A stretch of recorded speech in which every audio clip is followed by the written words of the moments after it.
Walang personalan! Sa araw-araw na lang po paggising ang nababasa natin lindol. Kayo ba'y pagod na? Kayo ba'y takot na? Kayo ba'y nangangamba sa inyong may mga sarili? anxiety. Dito sa Metro Manila parang lahat tayo nagiging eksperto. Nahuhulaan ba natin ang lindol sa Metro Manila? Oh my Sunod-sunod. goodness. Oo. Ano ba ang kailangan? Nang hindi natin nalalaman ba na may epekto na po sa atin na Psychological, emotional, mental. nade-depress na ba tayo? Nag-aalala ba tayo Ang tawag araw-araw? doon, partner, Ano? ay disaster fatigue. Ayan. Yan. Meron na kaya? Alamin natin. Ito, si Doc Connie. Pag-uusapan natin yan ngayong Hindi ako. special segment ng Pinoy MD. Ma'am Connie? Yes, doon tayo sa totoong eksperto, si Dr. Joanne May Perez Rifarial, ang presidente po ng Philippine Psychiatric Association. Hi Doc, good morning. Magandang umaga. Igan, Tamang-tama. Connie. Pinag-ano lang natin, ginanita natin ang Ayan. World Mental Health Ngayong, Day, nung Friday. Friday. Oo. So ito tamang-tama pag-usapan natin yung disaster fatigue, ma'am. Ano ba yung... Pwede ba yung nangyayari sa akin nang hindi ko alam yon? Oo. Yes. Good morning again, Morning. Ma'am Connie and Sir Igan. Thank you for having me. Disaster fatigue. Ito yung state kung saan nagkakaroon ng sa individual ng mga physical, emotional, psychological, behavioral symptoms dahil sa paulit-ulit persistent na disaster at experiences nila with the disaster. Be it personally nararanasan nila or they may hear about it from the news, social media. So ito yung nagmamanifest na siya physically, nagkakaroon sila ng mga physical symptoms like body aches and pains, for example. Oo, Yun pala yun. Magmamanifest din physically. Yes, it can. Emotionally, pwede siya mag-manifest as emotional numbness kasi nga paulit-ulit, so they may feel numb already or irritable, they can have mga mood swings, Or mood anxiety. shifts. Anxiety is very common. So, nag-i-increase ang kanilang worry. They feel overwhelmed kasi, no, Ma'am Yes, Connie? opo. Kakaroon ng fear. Especially, ang takot kasi nila, nagsistem from that lack of control sa mga nangyayari. So, by lack of control, palang they feel helpless.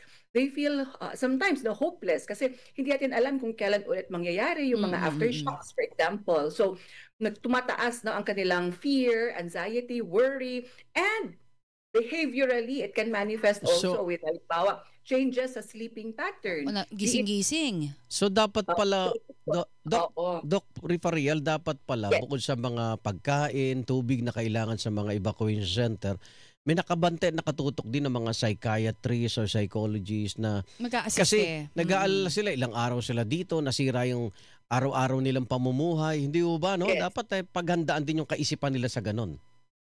Correct siya, Sir Igan. Kaya kami sa Philippine Psychiatric Association at yung mga ka-collaborate namin na psychologists, etc., we always help also yung direct victims, pati ang mga responders. In fact, they also need mental health and psychosocial processing because of the mga nangyari. So hindi siya limited lang sa direct victims but yung mga responders also na nakaka-witness kung anong nangyayari sa ground level, ground zero. So kailangan protektahan natin na they become more resilient. Yung tinatawag natin na mas emotionally, physically resilient sila para makatulong tayo sa mga tumadaan sa ganitong disaster and sakuna. Ayun. Oo. Ang hirap din kasi for everyone, siguro na nandun sa mga sabihin na natin na earthquake prone areas, hindi ba? Dapat may support group. Hindi kasi siya yung one time tapos minsan matatanggal tapos uulit na naman. So talagang nanunumbalik po ang trauma. Yung takot. Correct. Paulit-ulit siya. Kaya mas maganda, Ma'am Connie, kasi to make them more equipped sana and prepared, we always advocate na safety is the priority. Sa lahat naman ng situation, unahin natin ang ating safety. So make sure na beyond the basic needs na food, shelter, clothing. Kaya di ba yung iba, Yes. talagang prone to that area, nililipat muna temporarily sa mga evacuation centers na safer for them. Kasi we need to make sure na lahat, they feel that safety. Okay. Physically at psychologically. Yeah. Dr. Rifarial, kunyari, kesa hintayin ko muna yung mga tulong mula sa inyo, sa mga psychiatrists. Yung mga nanay, tatay. Yung first aid personal, kunyari, eto. Di ba usually tatay yung nagpapakita ng lakas ng loob. Tapos habang naghihintay ako ng tulong sa kaisipan, anong pwede kong gawin? Para yung mga Lalo na sa mga anak. mga anak ko, kamag-anak ko na. Magkakasama kami sa evacuation center Yes. Yeah, correct. Correct yun, Igan. Kaya kailangan, hopefully, number one, ay we maintain, kung kaya, we maintain that sense of normalcy and routine. Balikan natin yung routine to help us gain that sense of control. For example, kung may mga anak tayo, kung kinakailangan, ibalik natin, let them play, or kung may mga ways sila to express their feelings, emotions, Drawing. sila. Oo. Yeah, drawing or Art. coloring. Oo. So parang there is still that sense of control sa mga pangyayari. Tayo naman as the parents, kailangan alagaan natin ang sarili para mas maalagaan natin yung ating mga anak. So Oo. make sure na tayo din, focus tayo ngayon sa mga bagay na nasa control natin. So number one, get enough rest and sleep. Kinakailangan kung may food, proper hydration, meditation, parang relaxation techniques para bumaba ang ating anxiety. Tama. Yung mga tinatawag natin na deep breathing exercises na nakakatulong para bumaba ang ating anxiety, meditation, spirituality, of course. Of course. As Filipinos, tayo ay highly spiritual. So doon tayo humuhugot also ng ating lakas. And support system is very important during this Yes. time para maramdaman natin na hindi tayo nag-iisa. So Okay. even sa ating mga evacuation centers, we can form groups. Telling and retelling ang ating stories can also help sa ating pagproseso sa mga nangyayari. May Ang outlet, hirap, may outlet, Mare. ano? Yung binabanggit nga ni Doktor, ang hirap yung mga meditation. Kung maya-maya may aftershocks. Yes. Pero yun na nga Pero eh. yung support group Yung talaga. totoong support group ang kailangan. Yung katabi ko sa tent, di ba? Oo. Kausapin ko.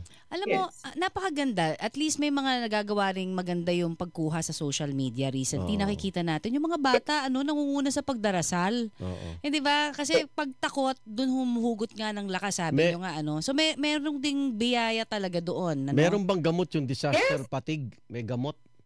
Disaster fatigue, yes. Ito yung fatigue because of paulit-ulit at extended period na ng time na na-expose tayo sa disaster. So, not just the direct victims but pati also responders. Like, Right. kahit Oo yung nga mga pala. even media, yung Tama. media na nagpo-cover. So, kailangan lahat tayo, we are aware. Kaya, always remember that it's okay to feel the anxiety, the takot ngayon, lack of control, hopelessness, helplessness. All of these emotions, in fact, are normal. Normal siya. Kailangan i-acknowledge natin na normal itong mga nararamdaman natin due to an abnormal situation. Ang situation ng abnormal. Dahil sa disaster fatigue, gusto kong ipanawagan sa gobyerno na dapat meron din kayong corruption fatigue. Tama Ay, wala. na. Yun ang walang Tama na. kapaguran. Corruption fatigue. Tayo yun. Tayo nagkakaroon ng fatigue Ay, doon nako. sa kakakorap nila. Pero nakikita mo yung resulta ito balikan ko lang, doktora. Doon sa mga, may tanong kasi dito, partner. Yung kaninang mga nabanggit ko nga kanina sa mga nakatira sa condo, hindi naman sila talagang nililindol Walang lindol pa sa Metro Manila. Pero Walang normal daw ba yung takot na nararamdaman nila na parang pinangungunahan Nasa nila? mataas silang gusali. Oo. Yes. Ang tawag naman dito, Ma'am Connie, is anticipatory anxiety. Yung parang, because naririnig natin, of course tayo din, may nagkakaroon ng takot. No? Kasi paano ngayon kung mangyayari siya in our area, in our place of residence. Kaya sana ay mas i-strengthen natin ngayon yung resilience through preparedness. Kaya ito yung tatawag natin na disaster preparedness na beyond responding lang ay sana tayong lahat ay we are prepared. Alam natin kung ano ang gagawin. Hello, doktora? In moments of listahan ng mga hotline numbers. Yes. Alam natin kung saan tayo meet up, saan tayo magkikita-kita kung may nangyaring sakuna. And meron tayong mga go bags, ready ang ating mga gamit. So, give us that sense of control na, yes, kung may mangyari, which is again beyond our control, meron pa rin tayong mga bagay na within our control na mas makakatulong sa atin in times of crisis. Yes, siguro dagdagan niyo yung pagiging be ready, ano man mangyari. Huwag kayong matakot mamatay kung handa kayo. Totoo naman diba? yan. Yung spiritual aspect nga na sinatawag. Yung sinasabi ni diba? Dr. Rifarial. The spiritual aspect is very helpful. Okay. Always yan, bio, psychological, social, and spiritual always. Ang ating i-maintain for our holistic health. May pahabol lang po ako. So sa ngayon, sa inyo pong sa Philippine Psychiatric Association, Opo, naka-deploy na ba kayo sa iba't ibang mga Pumupunta lugar raw, po? oo. Oo, nandun na kayo. Meron May na. sapat ba tayong mga psychiatrists and psychologists to help? Doc? Ma'am? Of Ayan. course, it's a reality, Ma'am Connie. Unfortunately, konti lang kami na psychiatrists sa Philippines, but we are always doing our best para matugunan ang mga needs ng ating Yes. kababayan. Currently, meron kaming disaster response team na committee na nagko-coordinate with other psychiatrists sa Mindanao at saka sa Visayas and of course Luzon also. Opo. So, ongoing ang aming efforts also para matulungan at matugunan ang mental health and psychosocial response para sa ating kababayan. Alright. Okay. Okay, thank you, Ay, Doktora. Doc, salamat. At kami medyo kumalma rito. At saka marami kami Salamat. natutunan. Thank you. At tandaan natin na no one has to go through this alone. Andito Yes. kami handang tumulong Ayun, always. maganda. Tulong-tulong. Nandito kami. At sabi nga, 'di ba, check on your loved ones. Especially, magandang kahit text man lang nakakakampante 'yon. Correct. Salamat correct. po sa inyo, Doktora. Doc, ingat. Ingat ka. Take care always. Okay, bye. Bye-bye. Bye. Dr. Joanne May Perez Rifarial, President ng Philippine Psychiatric Association.